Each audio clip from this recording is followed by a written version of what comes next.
द्वारका पीठ के शंकराचार्य अविमुक्तेश्वरानंद जी का सतना दौरा, गौ संसद वक्फ बिल और हिंदू राष्ट्र पर दिए तीखे बयान। सतना में द्वारका पीठ के शंकराचार्य श्री अविमुक्तेश्वरानंद जी महाराज अपने 2 दिवसीय सतना प्रवास के अंतिम दिन सोमवार को सतना शहर के मास्टर प्लान पहुंचे। यहाँ पारंपरिक स्वागत सत्कार के पश्चात उन्होंने पत्रकारों से संवाद किया और देश के समकालीन धार्मिक, सामाजिक और राजनीतिक मुद्दों पर खुलकर अपने विचार रखे। शंकराचार्य जी ने कहा कि उनका उद्देश्य राजनीतिक करना नहीं बल्कि भारतीय राजनीति को परिष्कृत करना है। उन्होंने गौ सांसद की आवश्यकता पर बल देते हुए कहा कि देश में गौ माता आज सुरक्षित नहीं है। उन्होंने कहा, हमने सभी प्रमुख राजनीतिक दलों से गौ माता की सुरक्षा के लिए जवाब मांगा, लेकिन कोई जवाब नहीं मिला। अब समय आ गया है कि हम ऐसे जनप्रतिनिधियों को चुनें जो गौ रक्षा के लिए संकल्पित हों। शंकराचार्य जी ने कहा कि वे देश भर में गौ सांसद, गौ विधायक, गौ पार्षद और गौ मेयर की अवधारणा को लेकर कार्य कर रहे हैं। इससे गायों की रक्षा के लिए ठोस कदम उठाए जा रहे हैं। उन्होंने गौ हत्या के खिलाफ सख्त कानून लागू करने की मांग भी की है। गंगा के संदर्भ में उन्होंने कहा कि आज पवित्र नदी मां गंगा को बांधा जा रहा है, जो भारतीय संस्कृति के विरुद्ध है। हमारे पूर्वजों ने कभी गंगा का प्रवाह नहीं रोका, लेकिन आज विकास के नाम पर गंगा की धारा को रोका जा रहा है। उन्होंने कहा कि वर्तमान में सामाजिक परिवर्तनों पर चिंता व्यक्त करते हुए शंकराचार्य जी ने समलैंगिकता और विवाह संस्था में आ रही गिरावट को भारतीय परंपरा के विरुद्ध बताया है। वक्फ संपत्तियों पर बोलते हुए उन्होंने वक्फ बिल को मुसलमानों के लिए तोहफा बताया और कहा कि इससे हिंदुओं को कोई लाभ नहीं मिला है। शंकराचार्य जी के इन तीखे और स्पष्ट बयानों ने सामाजिक और राजनीतिक हलकों में नई बहस को जन्म दे दिया। कि हिंदू राष्ट्र बने कौन मना करता है? ये असल में हिंदू राष्ट्र ही है सदा से, कभी भी ये दूसरा राष्ट्र नहीं बना।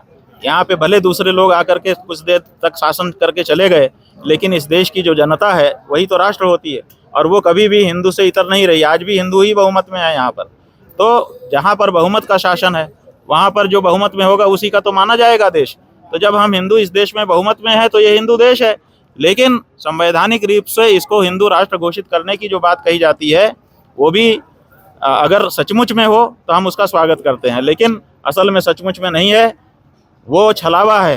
हिंदू जनता को हिंदू राष्ट्र की बात उठा करके जैसे कहते हैं 15 लाख देंगे, बाद में कहते हैं जुमला है, ऐसे हिंदू राष्ट्र की बात भी है। देखिए 14 ईस्वी के पहले कहा गया था कि हम गौ हत्या बंद करेंगे, लेकिन कहाँ किया गया? आने के बाद बात खत्म कर दी गई। ऐसे हिंदू राष्ट्र की बात उठाई जाती है, उससे वोट लिया जाता है और सत्ता में आने के बाद उसको कभी बुला दिया जाता है। बोर्ड को लेकर के जो है काफी मुद्दा गरमाया हुआ, इसको इस पर आपकी क्या? बात यह है कि वक्फ बोर्ड के बारे में एक प्रधानमंत्री जी का वीडियो हमने देखा।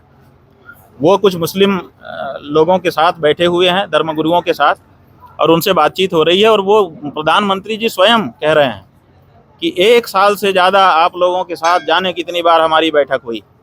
ऐसे थोड़े लेके हम वक्फ बिल आ गए हैं। जब 1 साल से ज़्यादा जाने कितनी बैठकें उनकी वक्फ बिल के बारे में मुसलमानों के साथ हो रही थी, इसका मतलब क्या है? इसका मतलब है कि जब मुसलमान ही आपको राय दे रहे थे तो फिर वक्फ बिल से उन्हीं का भला होगा, वो अपने विरुद्ध थोड़े राय देंगे। उनका खुद का वीडियो है, उसमें कह रहे हैं कि कितने दिनों से हम लोग जाने कितनी बैठक किए हैं, तब लेके आए, ऐसे थोड़े लेके आए हैं। तो जब मुसलमानों से ही राय मशविरा करके आप वक्फ बिल लेके आए हैं तो फिर अलग से हमको क्या कहना है? हम किस बात के लिए खुश हो जाएं? और आपने जो वक्फ संपत्तियां हैं उनको कहाँ वापस किया? कितनी संपत्ति वक्फ बिल पारित हो जाने के बाद से हिंदू मुसलमानों के हाथ से निकल करके सरकारी हो गई या हिंदुओं के हाथ में आ गई? बताए, वही तो नहीं हुई ना। एक भी प्लाट तो नहीं हुआ। 1000 स्क्वायर फीट का कोई एक प्लाट भी अगर हिंदुओं के हाथ में या सरकार के हाथ में आ गया होता तो हम बताते। अभी तक तो ऐसी कोई सूची आप पत्रकार बंधुओं के माध्यम से निकल के नहीं आई है। पूरे देश के पत्रकार इस पर नजर रखे हुए हैं। तो जब हमको कुछ मिला ही नहीं तो हम उसके लिए क्या कहें? और वो मुसलमानों के साथ बैठक करके हुआ। हम तो समझते हैं कि ये वक्फ बिल सौगाते मोदी है। हिंदू या सनातन धर्म की रक्षा के विषय में आप क्या कहेंगे कि किस तरह से इनकी रक्षा? बात यह है, इनकी रक्षा धर्म पालन से होगी। एक हिंदू को कट्टर हिंदू बन जाना पड़ेगा कि हम हिंदू के अनुसार ही रहेंगे, हमें हिंदू से इतर शैली मंजूर नहीं है। तो जब हिंदू अपने धर्म को पहचान लेगा और उसके पालन के लिए दृढ़ हो जाएगा, हिंदू धर्म स्थापित मजबूत हो जाएगा। काटी जा रही है भाई, गाय काटी जा रही है इसीलिए कि हम हिंदुओं का वोट ले करके हमारी माँ गाय को काट रहे हैं ये लोग।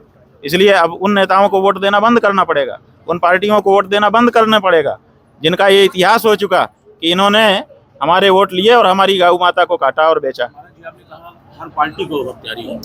बिल्कुल सही है, हर पार्टी गौ हत्यारी है और आगे भी, क्योंकि हम ऐसे नहीं कह रहे हैं हवा में। हमने कुंभ में घोषणा की कि 33 दिन का समय दे रहे हैं हर पार्टियों को। हर पार्टी अपने यहाँ बैठक करे और बैठक करके बताए यस और नो, गाय के पक्ष में हो कि विपक्ष में, साफ साफ कहो। और उसी समय हमने ये कह दिया कि अगर चुप रहोगे तो हम मान लेंगे कि 78 साल से जैसे तुम गौ हत्या करते हुए चले आए और हमको भ्रम में रखते चले आए, वैसे ही रहोगे। तो 33 दिन बीत गया। हम एक दिन वहाँ दिल्ली में बैठ करके प्रतीक्षा करने वाले थे रामलीला मैदान में। हमने अनुमति मांगी, अनुमति ले ली, सब तैयारी हो गई और 2 दिन पहले हमारी अनुमति रद्द करके कहा कि आप नहीं कर सकते हैं।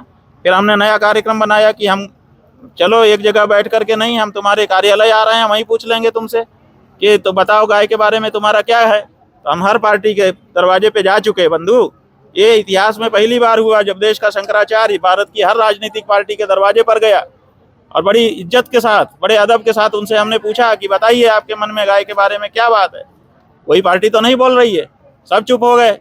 और जो पार्टी इस समय सत्ता में है उस पार्टी ने तो हमको अपने दरवाजे पे भी नहीं जाने दिया, 100 मीटर दूरी बैरिकेटिंग करके बहुत सारी पुलिस लगा करके रोक दिया।